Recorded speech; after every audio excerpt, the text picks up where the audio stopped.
Seasonic, the heart of your system.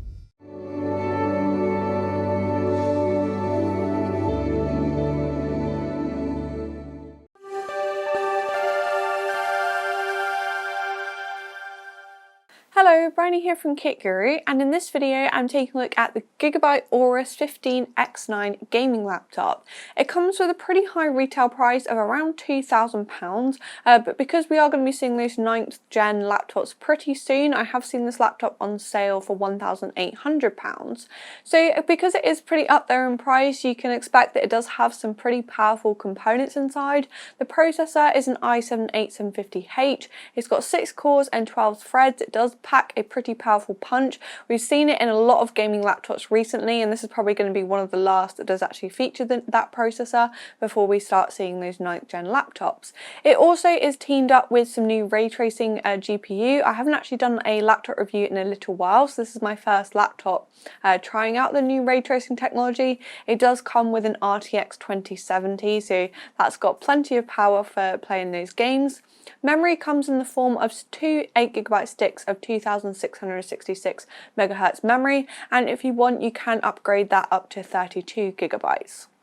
When it comes to storage, this laptop does feature an M.2 SSD. It's got a 512GB 760p Intel drive, so that's sort of the faster drive that's got your OS on and things. Of course, it does come with Windows 10 pre-installed. It also has a 2TB Seagate Barracuda drive, so that just gives you a little bit of extra storage for games and programs and things. When it comes to the overall build quality of this laptop, I must say I was reasonably impressed. It has a good mix of sort of aluminium and plastic. So the top of the lid has aluminium, the area around the keyboard is aluminium, it sort of has like an aluminium faceplate, and then the areas that are made of plastic, so the sides and underneath, they are made of like a thick plastic, so the overall chassis does feel quite strong and sturdy. I think that aluminium does add a little bit of structural rigidity, so there's no real flex to the body or anything, so I wouldn't feel bad putting it in my bag like it's going to bend and break. Also at 24mm, it is quite a thin laptop. It's not really the thinnest that I've reviewed, but it is sort of quite thin for a gaming laptop. However, I did find it to be quite weighty. It does weigh in at 2.4 kilograms. When it comes to the aesthetics of this laptop, I must say in general, I don't think you can tell straight away it is a gaming laptop, but it does have a few subtle hints and things. The overall design, it's got this really nice sort of matte black finish. It's a little bit of a fingerprint magnet, so somewhere like the lid, it does show up fingerprints quite easily, but I do think it is an attractive design. You've got some like silver accents that do light up white when the laptop is turned on, so you've got these sort of two sort of stripes on the lid, and you've also got the Aorus Eagle logo as well. I think the overall branding of the laptop isn't too over the top. I do like the Aorus Eagle. I think it is quite a smart looking logo, and also it's got like a sort of Superman shield power button as well featuring the Aorus logo that I found quite satisfying to press. I think the overall look of this laptop is definitely a little bit different. It certainly deviates away from your like traditional blocky square. It has these aggressive angular designs, so you can particularly see it around the hinges when you go to open the laptop up. You have got these sort of gaps here, and when it's closed on the desk, it does create quite a different silhouette that's sort of instantly recognizable. It has these sort of aggressive angular vents around the side as well, so they are finished in a slightly different sort of titanium finish. It is plastic, but it does look like quite a smart looking metal around the edge, and they do match the overall design really nicely. In general, I think it is quite noticeable that it's a gaming laptop, but it's certainly not too over the top, and I think they have done a really good job with the overall design. I think the main little feature that gives away that this laptop is a gaming laptop as well is that it does feature an RGB keyboard. Of course, no gaming laptop would be complete without an RGB keyboard. It has 3 different zones of RGB lighting that can be controlled using the Fusion software. Unfortunately, it isn't a per key RGB keyboard like you do find on some laptops, but it does give you that little bit of extra customization. You also get a couple of bonus like ambient LEDs as well that shoot out from either corner of the laptop.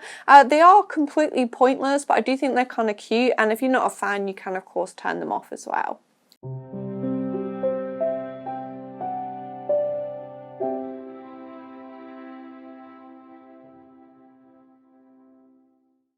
If we take a look around the edges of the laptop, you can see that it does have a decent amount of connectivity. So on the left hand side you'll find an Ethernet port, there's also a USB 3.1 Gen 1 port, and that does also have charging capability as well. Next to that is a nice little addition, you get a micro SD card slot also. On the back of the laptop is where you'll find the charging port. There's also a HDMI port, a display port, and a USB 3.1 Gen 2 Type-C port, and then you've also got a Kensington lock as well. So those are all well positioned around the back of the laptop for sort of like a desk setup. On the right hand side is where you'll find two USB 3.1 Gen 1 ports, and you've also got a combination audio jack as well. The audio on this laptop was actually slightly interesting because it does come with a nice piece of software.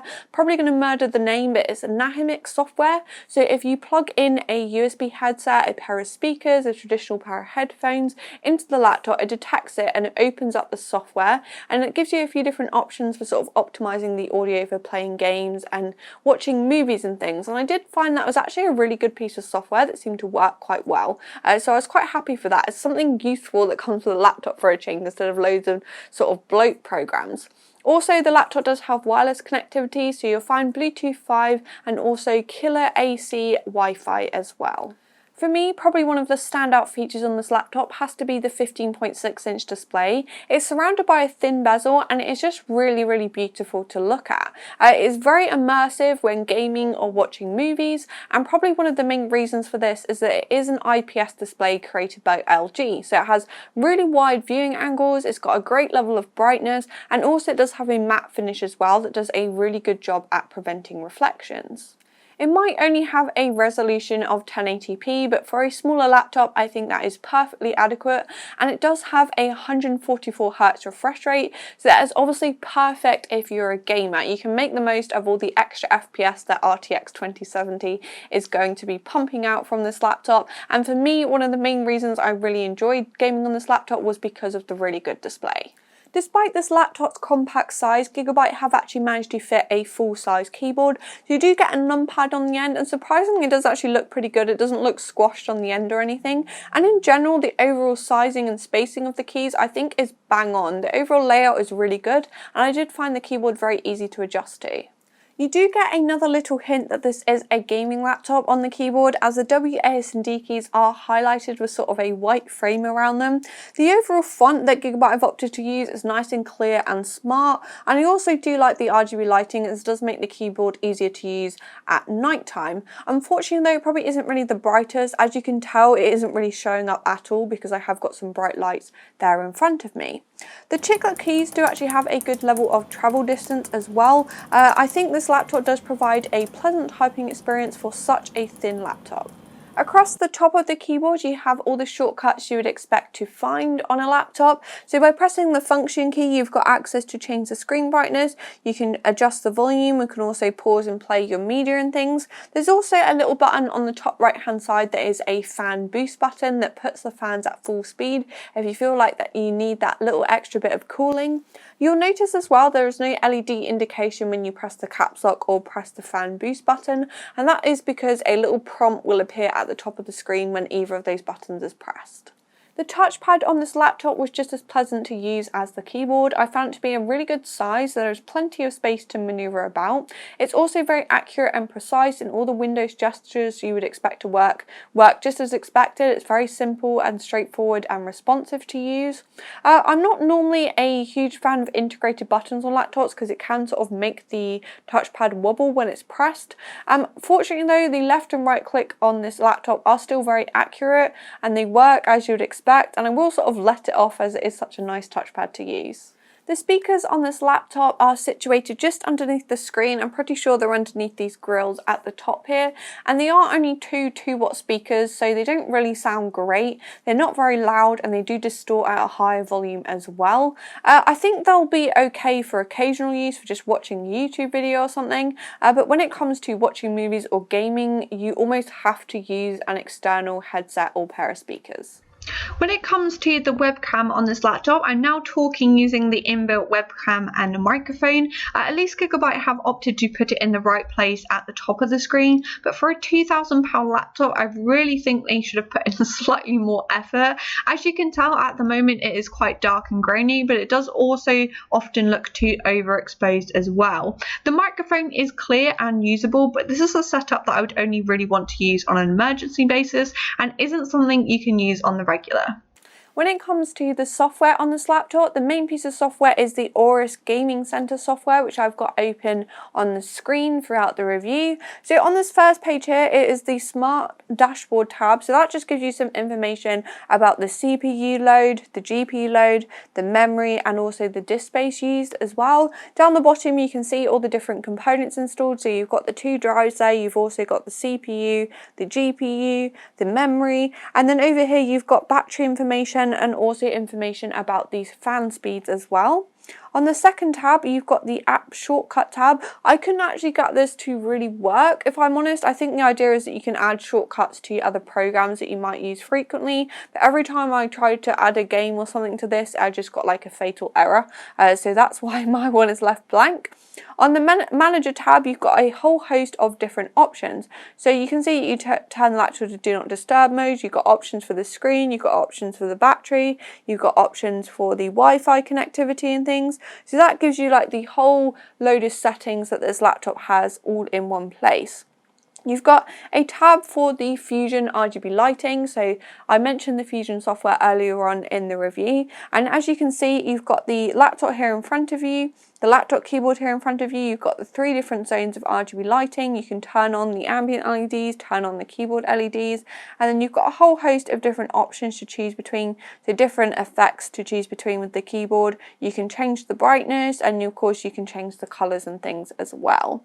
And then the final tab is the Smart Utilities tab. So this basically allows for all the driver updates to be all in one place. I thought that's quite a nifty little thing to have, because you can easily find all your driver updates and software updates all in one place. So that does definitely come in handy if you are going to be having this laptop and trying to use it day to day. Make sure you're not missing any important updates. But overall, I do think a decent piece of software. It seems to work really well. It does what you'd want it to do. It controls the RGB lighting, it controls the settings, and also gives you a little bit of information about the laptop at the same time. Another piece of software running on this laptop is that you'll notice in this top right hand corner, now I've minimized the control center, is that you've got this little AI Gaming and Professional logo. So this is basically Gigabyte's version of some AI software. It works with the Microsoft Azure AI Cloud. So it's collecting and sending data as you are using the laptop as to sort of optimize it for the best performance. I think there's a lot of marketing involved in this, but what it basically is that an advanced profile switching tool. So if you remember with a traditional gaming laptop, you get a piece of software and often you've got like a gaming performance profile, you've got a balanced profile, and you've also got a battery saving or like an ultra battery saving profile, and you normally have to manually switch between them. So before you open a game, you have to open that software, switch it to performance mode, and away you go. The idea is that Gigabyte have thought, maybe those people don't know that profiles like that exist. Maybe people are hating to have to remember to do that sort of stuff. So they created this AI software that does it for you. So in a way, I think maybe the marketing was a little bit confusing. I was slightly confused about what it originally does, but it basically switches profiles for you. So you're not going to get any extra performance out of doing this. It's not going to turn the RTX 2070 into a 2080. It just means that the RTX 2070 is running as well as it can do depending on what program you're using. So the idea of them collecting data and things, I think, is so that they can be more precise and compare it to other laptops, and eventually they've got like all these different profiles for different programs. So when you open Cinebench, it has like a Cinebench profile and stuff like that. So it does seem like a pretty good piece of software. I did notice that it does have an effect as well, because I did want to check that it was actually doing something. Originally it was very noticeable, because before I updated the software, when I opened 3D Mark or Cinebench, the fans immediately went to 100%. It doesn't do that anymore, fortunately, because it was quite annoying. It seems to be, now I've updated it, it seems to be a lot more precise and actually waits till the components get hot under load and things. But I did notice that when I did turn it off, it also reduced my gaming benchmarks and 3D mark scores, etc. So it's obviously doing something. It does work in the background and does the job quite well, and I think it's quite a clever way of switching between different profiles. It just wasn't quite clear at first what it actually does, but I can imagine we'll probably see some more of this from other laptop manufacturers, and Gigabyte have just sort of taken the first leap, I guess. So now I'm going to move on to the performance testing on this laptop. So I'm just going to sort of go over the main details. I'm not going to go into too much detail in the video. If you want to check out the full written review, make sure to head over to the KitGuru website. So when it comes to the battery life on this laptop, I must say it didn't fare too well. I did my normal sort of benchmark, and as you can see, it's sitting right at the bottom of similar laptops that we have tested. It only gets like an hour of battery life, and even if you double that in like a real world situation, so say get 2 hours, that's still not great really, considering that wasn't gaming. Like if you're going to be gaming, you probably get 20 minutes. So for me, this isn't really a laptop I want to rely on for using away from a socket. And also when I took the laptop apart to take my photos and things and check out what was going on underneath the chassis, I did notice the battery is quite small, so the hard drive and the cooling does take up quite a lot of space, and it therefore has only a 62 watt-hour battery, which does explain the short battery life. When it came to testing the thermal performance of this laptop, it's clear to see that's where all that cooling hardware pays off. So you are sacrificing some battery life for lots of heat pipes and fans, but that CPU does only get up to 80 degrees and the GPU does only get up to 64 degrees. So that is a really good result for such a thin, powerful gaming laptop. In general, I think the AI software does a really good job of finding a balance between the noise, the performance, and the temperatures. And with the noise, I must say this is probably one of the loudest laptops I've heard. It's a literal jet engine when the fans are running at full speed, but fortunately because of that AI software they don't often run at full speed. So even when I was running my Cinebench benchmarks, I did find that the laptop was surprisingly quiet. I mean, there was fan noise there, but it certainly wasn't running at full speed, because that's very noticeable when it does that.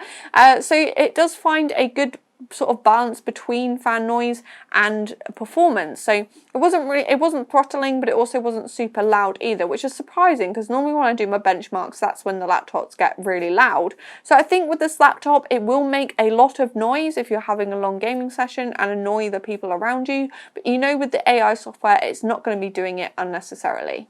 When it came to testing the artificial benchmarks for this laptop, the Cinebench score was actually pretty impressive. This laptop was sitting in the top 3 laptops we've tested with the i7-8750H processor. So you can see even by looping that benchmark, we saw that the CPU maintained a really good score. Also, when it came to the 3D mark results, the results were just as good as the Cinebench results. This laptop basically beat out all of its rivals. It also did really well in the Port Royal benchmark, so that's what tests the ray tracing capability of the GPU, and I think the really good cooling in this laptop is what really allows those components to stretch their legs and make sure that it got a really good result. So when it came to my 3 tester games, that's Far Cry 5, Tom Clancy's Ghost Recon Wildlands, and Rise of the Tomb Raider, it basically showed this laptop to be really, really capable. It takes full advantage of that 144Hz refresh rate. Even with those games on their maximum settings, it was still getting well above 60 FPS on average. I also did a little bit of a bonus tester game as well, so I also did Shadow of the Tomb Raider, because of course this laptop does feature the ray tracing capability, and that's one of the new games that has the ability to turn on the ray tracing, and it did still do really well in that game also. I don't have any laptops to compare it to, but it was getting over 60 FPS even with the ray tracing turned on. So overall, I do think it is a little bit of an awkward time to buy a gaming laptop with the new 9th gen laptops coming. However, with the Aorus 15 X9 coming in at such a good sale price, I do think you get a really good deal for so much performance in such a small chassis. It has really good gaming performance. It also runs nice and cool as well, and I think the main pro of this laptop is probably the really good display, but it also has a really nice keyboard and touchpad as well.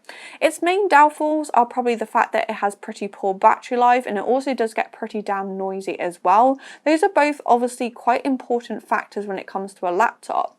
However, I think if you're going to be using a laptop that's plugged into the mains most of the time, and if you're going to be using a gaming headset, it might be something that you're willing to overlook. If you like this video from KitGuru, make sure to give it a thumbs up. If you'd like to see more from KitGuru, make sure to hit that subscribe button. Also remember to press the little bell icon as well. You'll also see that I'm wearing our new KitGuru merch, so make sure to check that out. That will be in a link in the description. We also now have a Patreon and we also now have a Discord as well, so make sure to check those out and support us in any way you can.